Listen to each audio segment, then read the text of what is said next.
Danke, and I'm gonna switch to English because our first talk today starts with Aindrea Emelife, and she's based in London. Thanks for joining us and zooming in from London, like I said, and I'm gonna introduce you quickly. Aindrea Emelife is a Nigerian-British curator, art historian, and writer from London. She trained as an art historian at the Curator Institute of Art and recently curated the exhibition Black Venus, an exhibition at the Photographiscan in New York that surveys the legacy of Black women in visual culture. Aindrea has also published widely and internationally, like for the Guardian, the BBC, Frieze, the Telegraph, etc. Aindrea is dedicated to public speaking, usually pertaining to discussions of contemporary art, popularizing art history, and championing female Black artists of color. In 2021, Aindrea was appointed to the Mayor of London's Commission for Diversity in the Public Realm and selected for the Forbes 30 Under 30 list. Combining curation, writing, public speaking, and broadcasting, Aindrea uses the sum of these many efforts to showcase diverse perspectives, global art, and increasing public understanding of enjoyment of art, its histories, and its contemporaries. And your first book, Aindrea, was just published in March this year by Tate, and it's called A Brief History of Protest Art. Yes, and I also have a copy here, so I'm happy to pass it around, and really looking forward to presenting this book to us, because obviously our visitors know that this 4-hour talk today is also in conjunction with the exhibition, which deals with challenging orders, and your book was really perfect on point to our exhibition. So I'm very glad that you're gonna present it today. Thank you, and the floor is yours. Thank you so much for that introduction. Yeah, I mean, you introduced me and all the many things that I do, and I'm very aware that as a curator, as an art historian, I do lots of different things. I love to curate, and I find that that's such an interesting way of storytelling, but writing books and writing academically or for many different platforms has always been an interesting platform to discuss different ideas, how they relate to the contemporary, how we can investigate the past in order to understand what is going on in our present and looking into the future. And I think that idea is really at the core of what this book was about, and also how it started. So it's called A Brief History of Protest Art, and it's brief because there's so many different corners and shadows that I could have investigated to look at this very expansive theme of art. But what I tried to do with the book is highlight many different instances throughout probably mostly the last 100 years that have pinpointed and become catalysts for new ways of understanding art, understanding protest, understanding activism. And whilst that was an incredibly interesting challenge to sort of encompass all of the world's many things and many reasons to protest and to rally for change, I tried to distill that in a few different movements. And it started very much in the wake of 2020, which I'm sure we'll all remember as very recent history, where a lot of things were going on. We had a global health pandemic. We had many different protests that we were seeing coming to the fore. And I think that what was interesting writing the book at that time, because I had the idea a couple of months before COVID hit, and actually it became quite good timing to have a book to focus on during this time, especially when the themes were so prescient to the content I was writing about. But the protests during 2020 really just highlighted a need for allyship and a need for creating real change. And I think seeing all the different protests from that time allowed me to sort of think about the world that I inhabit and the artworks and artists that have come before me and how they have reacted and rallied against their then current crises and things that they wanted to speak out on. And there are some really great examples of artists who have responded to the crises of their time, making a stand with their work, whether overtly straight in your face or very much, you know, a bit more subliminal or stealthy. There have been many different instances to represent that. And I looked at all sorts of things, from the Black Panther Party to the Vietnam War, looking at artists who are protesting against violence, to homophobia, to human rights, to feminism.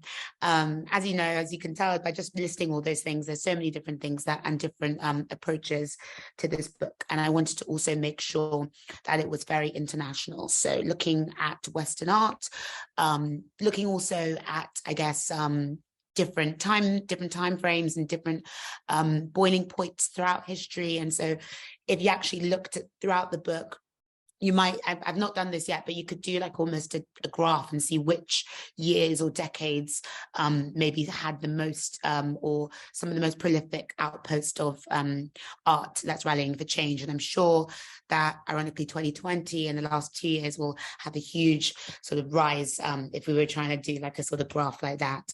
So there's a lot of contemporary stuff in there, a lot of old stuff, a lot of grassroots things as well. It's not all high art. There's a lot of murals, a lot of posters, a lot of artists that are attributed as anonymous, because I think that I really wanted to make sure that it was a democratic book too. It's not a high art book. It's about artists who are rallying for change, and you don't have to be Picasso to do that, although he is in the book because I could not put Picasso's Guernica in it.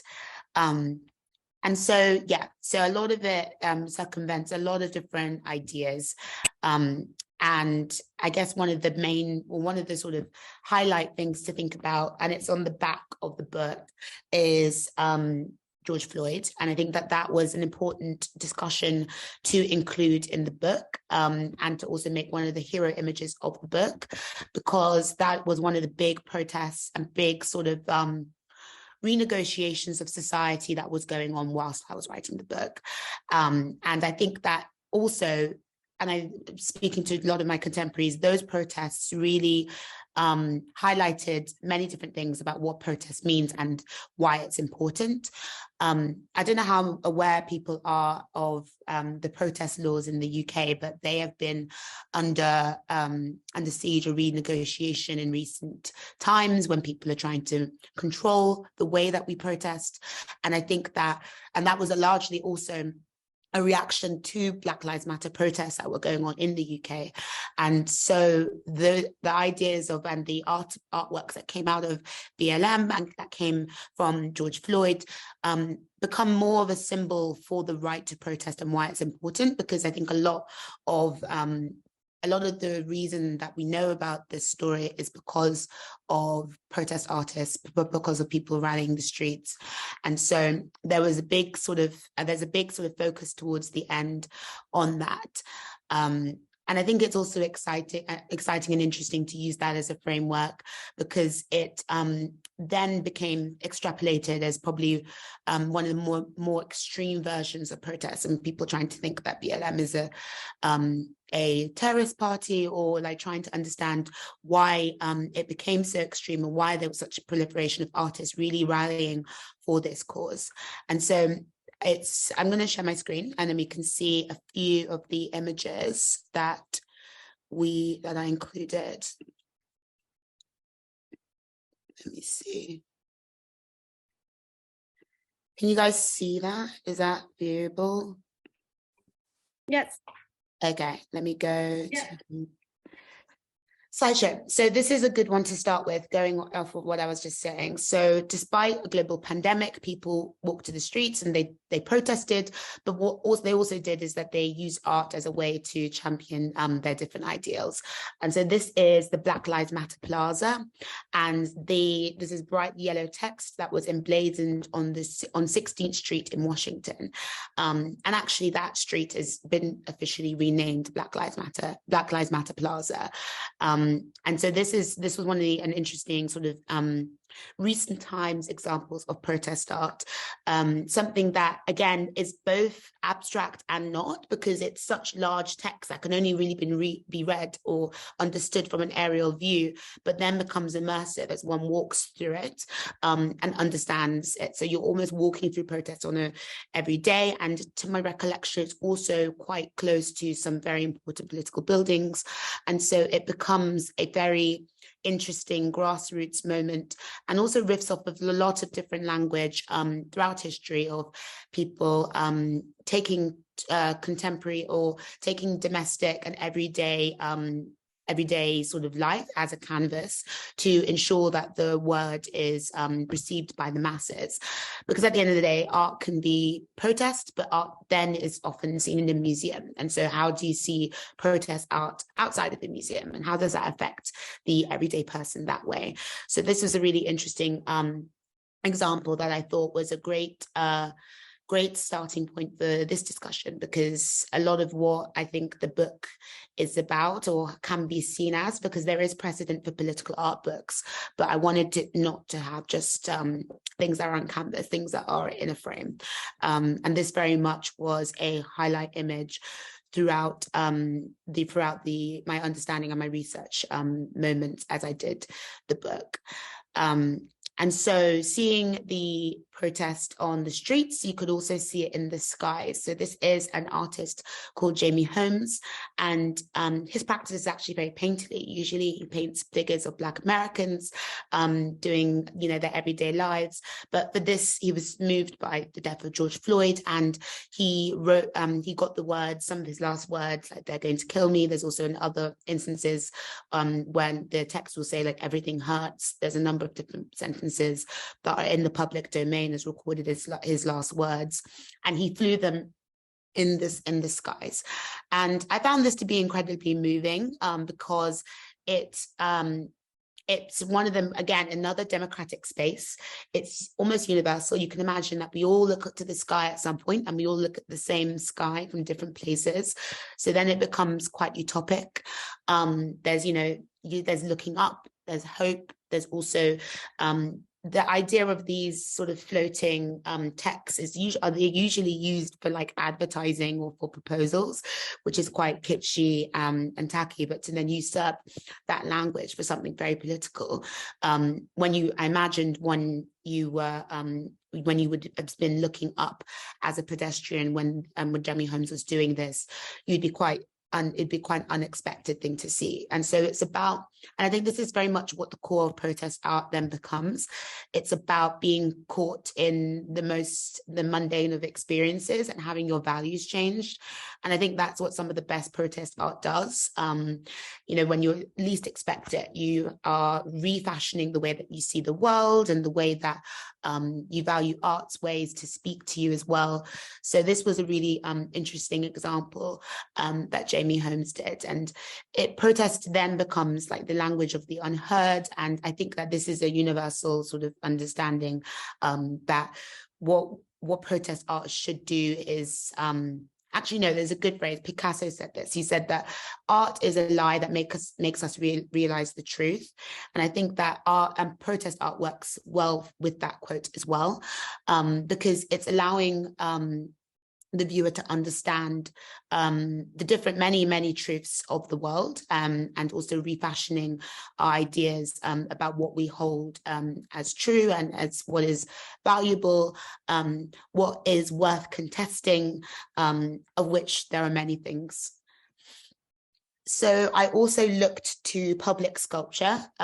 This is running on with my theme of trying to see art from outside of the museum. And I've got a sort of particular love and attachment of public sculpture. As was mentioned in the introduction, I also serve on the Mayor of London's Commission for Diversity in the Public Realm. And that very much ties in with this sentiment, because the idea is what you see on the streets and what you walk past every day, whether it's on your commute or on your way to the grocery shop, or what you see repeatedly definitely instills something on your mind. And in London, what we're doing and what we're hoping to do is to diversify what you see in the public realm, with the idea perhaps that it might help change the way you view certain communities, the way that you see the world, but also questioning who gets commemorated. And I think what's interesting about public art, again, this is another sort of conversation that came out of George Floyd or BLM when the Confederate statues fell, when Edward Colston was taken off the plinth in Bristol in the UK. It was very much a symbolic act, trying to understand the slippery nature of history, because you commemorate somebody like many years ago, and then the values of society change, and values of society have been changing ever quickly, even more so as time goes on. I think that, year by year now, or month by month, we are renegotiating what values we seek to uphold, what new narratives we seek to explore. And so really commemorating anybody then becomes very difficult. And I think that we now start to think long and hard about who gets to be put quite literally on a pedestal. And so Kehinde Wiley, who one would know for his figurative paintings, he did the Barack Obama portrait, and he does these highly naturalistic paintings, mostly of Black figures, in a sort of typical Renaissance style, often mimicking different images from classical art history, but making them overzealous with color. But for this work called Rumors of War, he has taken the language of the Confederate statues, and also, I guess, also taking the language of court painting. I'm sure we've all gone to galleries and seen these big emperors or kings or like military statesmen on a massive horse, and they're, grand, and it's all supposed to be symbolic of power and being ever powerful and wielding a mighty horse. And so he's taken that language with the equestrian statue, but on it, he's put a Black man, and he's put Black man very notably with hoodies, with like tracksuit. And so in doing this, he's doing many different things. One, it's in the middle of Times Square, so it's probably one of the most visible places you can put a sculpture. It's monumental, and what he's doing is he's reclaiming the narrative of who gets represented. Also questioning, I guess, the language and the history of representation of Black people, or specifically Black men in the public realm. I mean, I would hazard a guess to say that there's not much representation of that.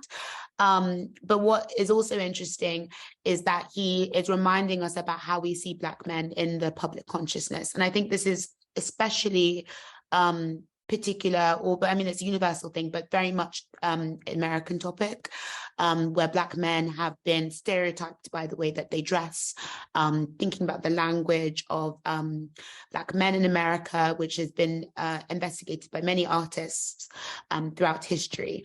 And so he's igniting many different things, many different debates surrounding monuments, surrounding their role in telling incomplete narratives, but also the perpetuation of contemporary inequities. And so this was happening actually very notably before all of the Confederate statues started to fall. So I kind of wish this actually stayed up, because then all of the Confederate statues would have fallen and this would have been left. But I think that what would be interesting is to see what new public sculpture gets put up. And so I'm going to move on to Andy Warhol's Race Riot. This was an interesting one to put in, because I think that it allows us to understand the legacy of a lot of the different discussions that then get put in the book. And I think that's also an interesting thing to note on when I was writing the book. So many of the discussions, and it's not to sound sort of like a Debbie Downer, but a lot of the things are not resolved. Like a lot of the struggles are still very much there, like race. And I guess it's not to say that these things can be tied up very quickly, but to understand that the things that are happening now were literally happening a couple of decades ago in 1964, there's a really interesting sort of juxtaposition. So in this image, what Andy Warhol has done is he has taken some images from a photo essay by Charles Moore, and that was published in Life magazine. And in the image, you can see young Black protesters who are being attacked by police dogs, and they are fire hosed. And these images were then printed in the magazine, and it shocked America, and they couldn't believe this happened. And that these atrocities were happening to protesters. And, as I say that, I think that is very interesting, because that's obviously still happening today. But so that shock did not last very long. But yeah, so this was circulated throughout, and that's interesting to think what would have happened had social media occurred, because this was circulating a bit slowly, a bit more in print, and the way that we see that images circulate now is obviously much higher speed and very prolific. So what he's done is he's tiled these images, and he's used red and blue and white, obviously referencing the American flag, the American dream, and also using this sort of black and white repetition to sort of, I guess, keep with the newspaper language. And so it then becomes a sort of reminder, I guess, that art can sort of encourage debate, and it can encourage, hopefully, a furthering of civilization. But it's interesting to just see how little has changed. And I think that that's been something that I've seen happen a few times. So let me just move on a little bit. We have Picasso's Guernica, which I think I couldn't not include. And so what's interesting about this work, I think, is, it becomes one of the sort of foremost images that represents the Spanish Civil War, and has become part of the language, basically, of protest art. And I guess one of the earlier protest art images, although I cite a different image, I cite the death of Mara as one of the first images that is a protest art. So this work looks at the terrors of war. It was actually also toured as part of the Spanish War Relief, which is very interesting. And so this is one of the more high art examples, I guess. We have Carolee Schneemann. So I wanted to also look at feminism, obviously, because I think that's a very important, huge legacy. Because obviously I've literally done a brief history of feminist protest art, but didn't have that as an assignment. But yeah, to think of Schneemann is to think of raw meat, her writhing naked bodies, her paper scrolls unfurling from her vagina, paint smears. She very much used her body and used what people then called a grotesque aesthetic to rally for the use of one's bodies, for the use of, for women to be able to express themselves at a time when women couldn't. And I guess to some extent, women's bodies are obviously still being policed very heavily. And to that point, and more of an art world circular sort of insider, well, not really, I guess it becomes a more global topic, but looking at the Guerrilla Girls who were looking at art world sexism in the 80s, and they protested and they demonstrated at MoMA to highlight the lack of female representation. And at that point, there were 148 male artists to 13 female artists. And so these works were, these sort of little posters were hidden amongst museums, they were shown. And so it's kind of this idea again of stealth protest art, and how that kind of allows to impact on those things. Again, on the theme of stealthy art, I put in the suffragette penny, which was an interesting inclusion. What happened is they would stamp things like votes for women and equal rights on pennies, and that would then go into the general circulation. So people would be using currency and have these little political statements as one went about their day to day. And I guess that also sort of goes into the theme of surreptitiously impacting a message on somebody. And then, I mean, there's so many different other things I can talk about, but I know that we might have questions, so maybe I can use some of them for questions. But I think that just to summarize before we get into that, just to try and example what protest art means, because a lot of people have asked me the difference between protest art, political art, art that just wants to stand up, because I guess at the core of most of art making is the wanting to impart a message on somebody. It's very much why artists make art, about remembrance, about imparting a story and a message. And I think that the best protest art complicates rather than simplifies. It should usher us into an idea of the unknown, perhaps, and it should urge us to question reality and question what we feel can be true. Art is very much the emotional memory of the world, and I think that when we look at these protest art examples, we get to understand the emotions, the political directions, and the ideals that these artists really kept close to them, so that they made these artworks so that these ideals were imparted on the world, so they can see a better world and a better future. Yes. Thank you so much, Aindrea. And just for you to know, we also show the Guerrilla Girls in our exhibitions. They're all over the place. Amazing. So, yeah. We know that they're really important, and it's great that you also have them in your book. Unfortunately, we have a tight program, so I'm just gonna have, I would really like to ask you one question that I think is very timely about protests that are happening in the museums right now. I know it's a protest art per se, but I was just wondering how you think about this, connection.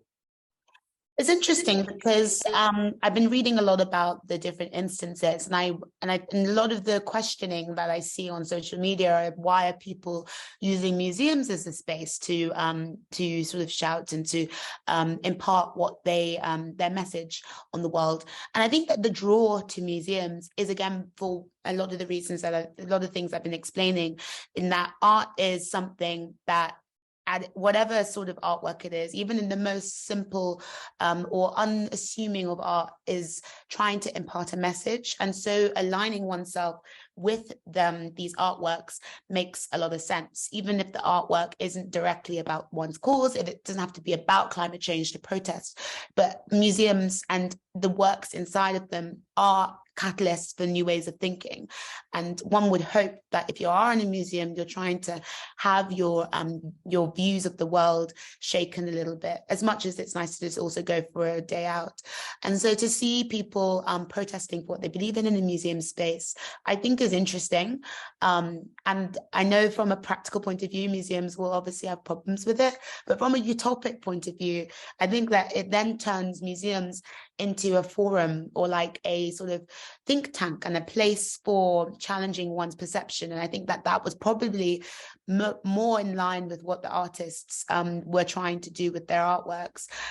So I get the practical problems of it, but if we could channel the energy of having a museum space as a place to speak one's mind, I think that would be a really interesting museum to go to. Yes.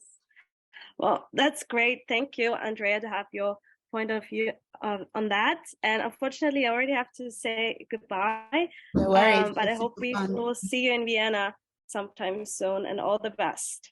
Thank you so much. I really enjoyed speaking about the book, and I hope you guys enjoy it. Bye. Bye-bye.